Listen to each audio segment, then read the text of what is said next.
안녕하세요. 에비뉴시에트 강사 변서정입니다. 오늘은 에비뉴시에트 클리닉 울트라 본드에 대해서 말씀드리겠습니다. 인체는 단백질로 구성되어 있고 단백질은 CHON이라는 이 네 가지 원소로 구성되어 있습니다. 모발에는 탄소, 수소, 산소, 질소 이외에도 황이라는 원소가 한 가지 더 있는데요. 모발이 탈 때 나는 고약한 냄새의 원인이 이것 때문입니다. 황은 원소 기호가 S이고 이것의 결합을 SS 결합이라고 부르는데요. 또 다른 말로 이황화 결합 또는 시스틴 결합이라고도 부릅니다. 보통 미용인들이 펌, 탈색, 염색을 할 때 자유롭게 하면 좋겠지만 화학적 시술에 따라서 모발 손상이 많이 되기 때문에 고객이나 미용사나 항상 어려움을 겪고 있습니다. 여러분, 모발은 왜 손상이 될까요? 많은 이유가 있겠지만 그 중에서도 잦은 화학적 시술이 가장 큰 이유가 될 것 같습니다. 펌을 할 때 모발의 결합을 끊고 다시 붙여주는 원리를 이용한다는 것은 모두들 아실 거예요. 이 모발의 결합을 끊어주는 것을 환원이라고 부르고 다시 붙여줄 때 산화제를 이용하게 되는데 이때 모발의 pH가 중성이 되기 때문에 우리는 이것을 중화제라고 부릅니다. 펌을 한두 번 할 때는 괜찮은데 이것을 여러 번 반복하다 보면은 이 결합이 잘 끊어지지도 않고 설사 끊어졌다 하더라도 다시 붙는데 어렵기 때문에 탄력이 없고 컬이 늘어지게 됩니다. 그때 그 재결합을 도와주는 게 바로 이 클리닉 울트라 본드입니다. 각종 화학적 시술 및 물리적 요인으로 인해 손상된 모발에 시스테인 결합을 재결합시켜주는 원리를 이용한 제품입니다. 재결합은 영어로 리본딩이라고 하고 그래서 본드라는 별칭을 얻었습니다. 이것을 그대로 제품명에 사용해서 여러분들이 쉽게 이해할 수 있도록 하였습니다. 클리닉 울트라 본드는 말 그대로 손상된 모발의 재결합을 리본딩 시켜주는 제품이므로 손상된 모발에 그대로 사용하시거나 아니면 화학적 시술을 하실 때 함께 사용하실 수 있습니다. 펌제나 염색제, 중화제는 섞어서 사용하실 수가 있고요. 탈색은 조금 복잡하기 때문에 영상을 통해서 좀 더 자세하게 설명을 해드리겠습니다.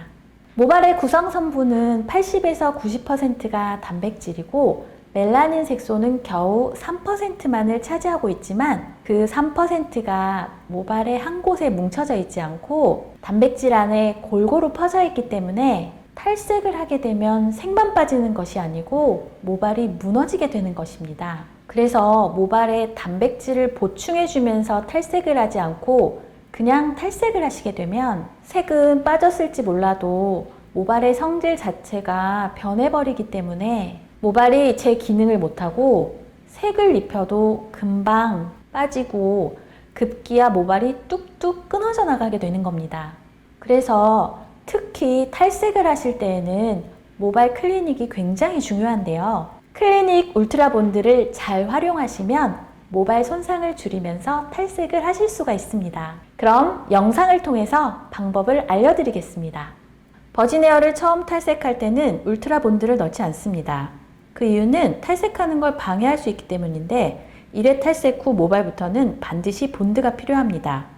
1회 탈색으로 끝나면 탈색이 끝난 후 모발에 본드를 도포하고 10분 정도 방치했다가 헹구면서 트리트먼트로 마무리하시면 됩니다.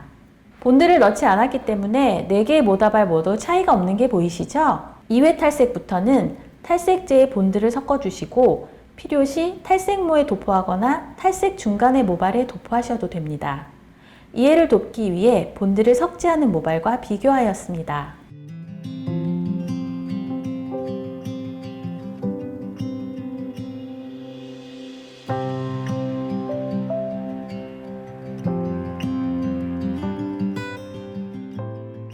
울트라 본드를 넣은 모다발과 넣지 않은 모다발의 차이가 보이시나요? 육안으로는 잘 안 보인다고 하실 분이 계실지 모르겠는데 이렇게 손으로 당겨보면 차이가 느껴집니다.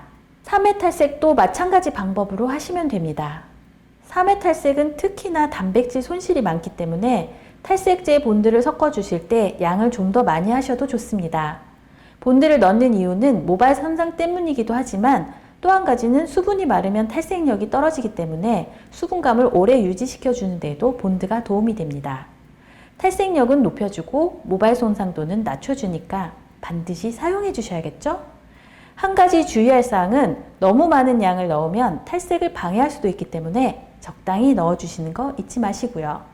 그리고 모발에 직접 도포할 때는 본드를 거품기에 넣어서 뿌려주면 모발에 남아있는 시간이 좀 더 지속되기 때문에 좋은 것 같아서 저는 그렇게 사용하고 있습니다.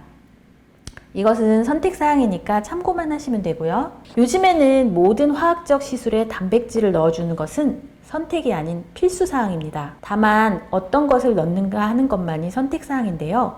손상이 크면 클수록 본드는 당연히 사용해 주셔야 합니다. 시술 방법이나 모발 상태에 따라서 용법과 용량만 잘 조절하신다면 어떤 모발이 와도 여러분들은 자신있게 시술할 수 있을 겁니다. 자, 그럼 더 궁금한 사항이 있으시면 연락 주시고요. 다음에 더 좋은 제품으로 찾아뵙겠습니다. 안녕.